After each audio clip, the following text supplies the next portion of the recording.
Dear student, आप लोग कैसे हैं? बिल्कुल मस्त होंगे, तंदुरुस्त होंगे। चलिए आज फिर से बायोलॉजी वाला आप लोग के लिए लेकर आए हैं 12th बायोलॉजी का VBI इम्पोर्टेंट चैप्टर नंबर 9। तो आप लोग से यही रिक्वेस्ट है, वीडियो आप लोग देख लेते हैं और उसको लाइक भी नहीं करते हैं, सब्सक्राइब भी नहीं करते हैं और शेयर भी नहीं करते हैं। कम से कम किया करिए, उससे मेरा हौसला बढ़ेगा। और कमेंट में ज़रूर कुछ लिखिए। हो सकता है आपको मेरी क्लास अच्छी लगता है या नहीं लगती है, तो कमेंट में डालिए, कुछ न कुछ लिखिए जिससे मेरा मनोबल बढ़े। चलिए चलते हैं टॉपिक पर। आज का टॉपिक है जैव प्रौद्योगिकी सिद्धांत एवं प्रक्रम। जैव प्रौद्योगिकी सिद्धांत एवं प्रक्रम। जैव प्रौद्योगिकी यानी बायोटेक्नोलॉजी। जैव प्रौद्योगिकी बायोटेक्नोलॉजी। चलिए इसका डिफिनेशन जानते हैं। जीव या उनकी कोशिकाओं का उपयोग करके उपयोगी उत्पाद बनाना।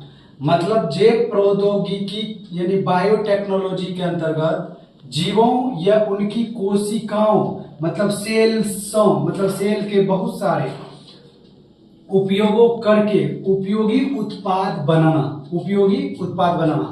चलिए इसका नेक्स्ट है, इसका दो मुख्य सिद्धांत है। मुख्य सिद्धांत क्या क्या है? आनुवांशिक अभियांत्रिकी,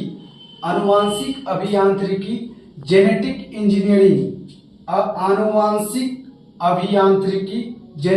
इंजीनियरिंग। चलिए नेक्स्ट है कि जैव प्रक्रम अभियांत्रिकी मतलब बायो प्रोसेस इंजीनियरिंग। जैव प्रक्रम अभियांत्रिकी bio process engineering. Next topic है 2 नंबर में कि रिकॉम्बिनेंट डीएनए और आरडीएनए। मतलब रिकॉम्बिनेंट डीएनए के अंतर्गत आरडीएनए भी आते हैं, जो टेक्नोलॉजी के प्रमुख उपकरण है। प्रमुख है। नेक्स्ट है कि रेसिस्टेक्शन एंजाइम जो डीएनए को काटता है। ये क्या करता है? रेसिस्टेक्शन एंजाइम ये डीएनए को क्या करता है? काटता है, मतलब डीएनए को कट करता है। डीएनए लिगेज डीएनए को जोड़ता है। डीएनए लिगेज जो है डीएनए को जोड़ता है। और कॉलिंग वेक्टर जैसे PBR 322 इसका कोड है। PBR 322 क्या है? इसका कोड है। नेक्स्ट है कंपोनेंट होस्ट यानी ई कोली। मतलब कंपोनेंट होस्ट के अंतर्गत ई कोली आते हैं। नेक्स्ट है रेसिस्ट्रेक्शन एंजाइम के अंतर्गत डीएनए को विशेष स्थान पर काटता है। रेसिस्ट्रेक्शन एंजाइम क्या है? मतलब डीएनए का जो मुख्य मार्ग है उस पर जाके क्या करते हैं? रेसिस्टेंस एंजाइम जाके क्या करता है? काटता है। और इसके अंतर्गत इसका एग्जाम्पल जो है ई कोली ई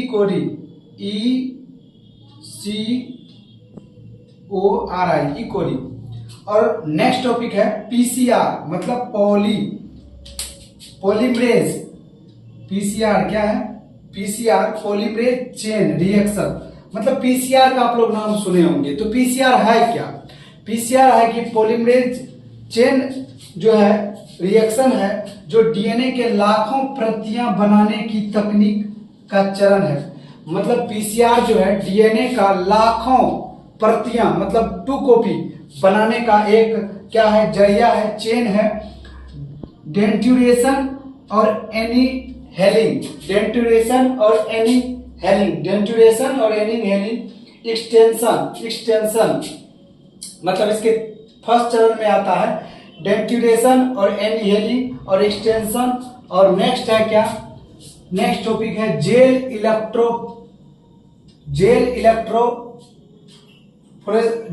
इलेक्ट्रोफोरेसिस।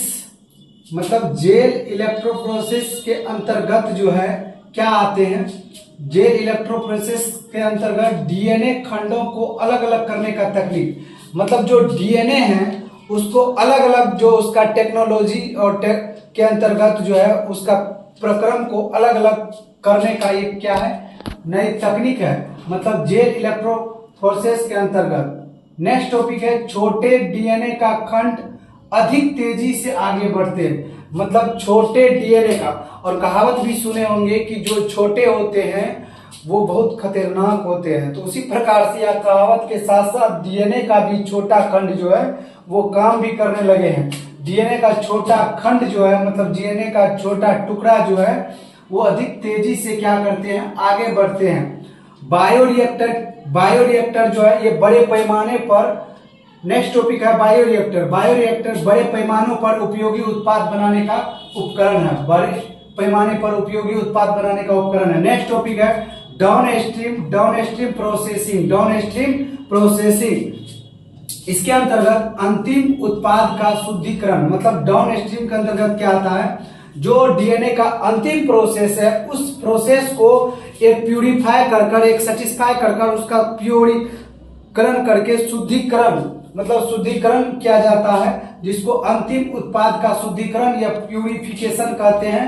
वो डाउन सिंड्रोम प्रोसेसिंग के अंतर्गत आते हैं। नोट है, आपको बोले हुए थे कि 12th के आधार पर तो मेरा ऑब्जेक्टिव और सब्जेक्टिव प्रत्येक दिन हर चैप्टर का एक ही बोर्ड पे नेक्स्ट वीडियो तक आप लोग बने रहिए, एक ही बोर्ड में आप लोग को देते हैं। और कॉम्पिटिटिव के जो भाई या आपके बहन तैयारी करते हैं उसको भी ये वीडियो भेजिए, और उस सबको मेरा नोट बहुत भरपूर काम करेंगे।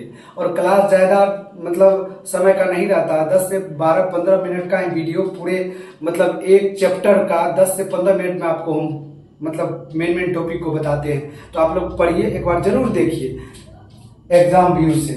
चलिए नेक्स्ट टॉपिक क्या है, नेक्स्ट मेरा नोट है इकोरी के अंतर्गत क्या क्या आता है। इकोरी के अंतर्गत रिएक्शन एंजाइम आता है, रिएक्शन एंजाइम। और डीएनए लिगेज के अंतर्गत डीएनए क्या करता है, डीएनए लिगेज क्या होता है। देखिए डीएनए लिगेज बहुत यहाँ ही डिफिनेशन दे दिया है कि डीएनए लिगेज मतलब लिंक करना, मतलब डीएनए को क्या करता है, जोड़ता है। मतलब जब एक दूसरे को लिगेज करता है, जोड़ता है यानी लिंक करता है, तो उसको डीएनए लिगेज यानी डीएनए का जोड़ना या जोड़ता है कहलाता है।